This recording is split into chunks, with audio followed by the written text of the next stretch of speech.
Assalamualaikum teman-teman, Bapak Ibu Dewan Juri yang saya hormati. Perkenalkan, nama saya Akifa Naila Rifda Kasiyati, kelas 5, siswa MIM Unggulan Kota Gorontalo. Kali ini saya akan membawakan legenda dengan judul Lahilote. Cerita ini diambil dari kumpulan dongeng Nusantara Gorontalo karangan Nita Anggraini yang diterbitkan oleh High Kids pada tahun 2022. Teman-teman mau mendengar? Dahulu kala hiduplah seorang pemuda tampan yang suka mengembara namun senang berhayal. Namanya Lahilote. Suatu senja Lahilote pergi keluar hutan. Perjalanannya amat jauh hingga akhirnya ia tiba di sebuah telaga yang sangat jernih airnya. Lahilote ingin sekali mandi. Namun sebelum ia menanggalkan pakaiannya, tiba-tiba teman-teman, ada seorang nenek berdiri di sampingnya dan melarangnya untuk mandi di telaga tersebut. Dengan alasan nenek bahwa telaga itu adalah tempat pemandian para bidadari. Lahilote pun membujuk nenek untuk melihat para bidadari. Lahilote terkejut melihat kecantikan dari para bidadari. Hingga dengan beraninya ia mendekat dan mengambil salah satu baju terbang mereka. "Hei, seperti ada bau manusia," kata salah satu bidadari. Mereka semua pun langsung mengambil baju terbangnya dan segera berterbangan menuju kayangan. Kecuali ada satu bidadari yang kehilangan baju terbangnya. Kesempatan ini pun digunakan Lahilote untuk menjadi dewa penolong bidadari. Hingga akhirnya mereka melangsungkan pernikahan. Bidadari ini bernama Boilo Dehulawa. Suatu hari ketika Boilo Dehulawa sedang membersihkan rumah, tiba-tiba teman-teman, ia melihat seruas bambu terselip di atap rumah. Karena penasaran, Boilo Dehulawa pun berusaha mengambilnya. Alhamdulillah, ternyata ini baju terbangku. Baiklah, akan kusegera pakai. Wush! Waduh, ternyata baju ini masih bisa membawaku terbang. Boilo Dehulawa pun segera terbang. Wush!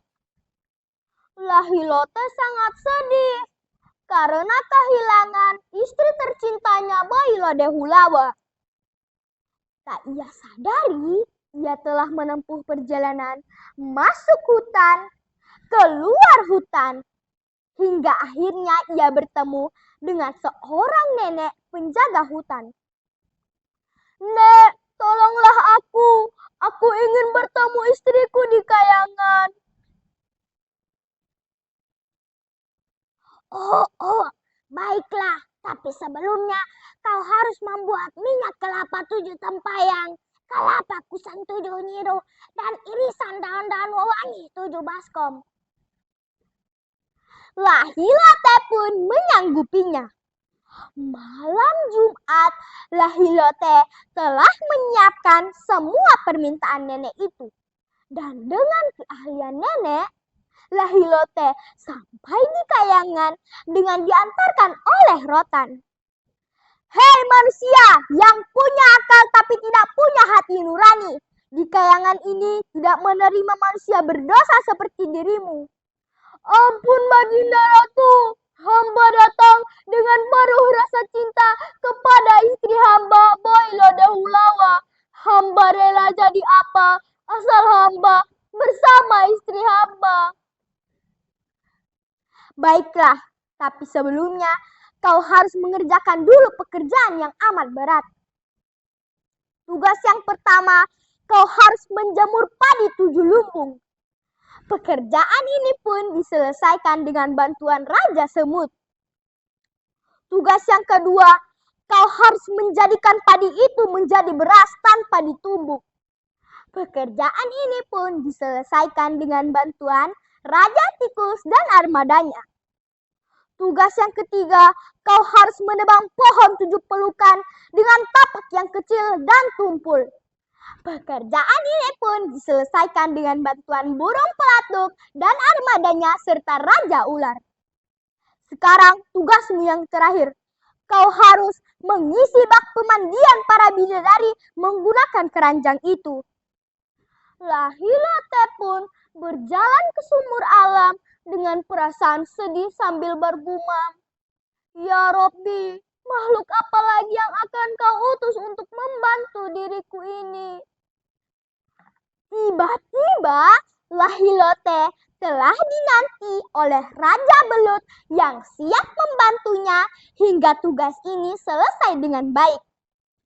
Malam syukuran pun tiba. Betapa meriahnya malam itu. Semua tamu datang dengan pakaian yang sangat indah. Sedangkan Lahilote memakai baju kebesaran. Kemudian ketujuh putri bidadari memasuki ruang istana. Ketika acara naik pelaminan, Lahilote bingung memilih istrinya di antara ketujuh bidadari itu. Ia pun berdoa, Ya Rabbi, jangan kau hina aku di depan orang banyak. Tiba-tiba, kunang-kunang telah bertengkar di atas sanggul Boilode Hulawa. Ia pun mengerti. Lahilote pun segera menggandeng istrinya menuju pelaminan. Kebahagiaan Lahilote dan Boilode Hulawa berjalan mulus walaupun mereka tidak memperoleh keturunan.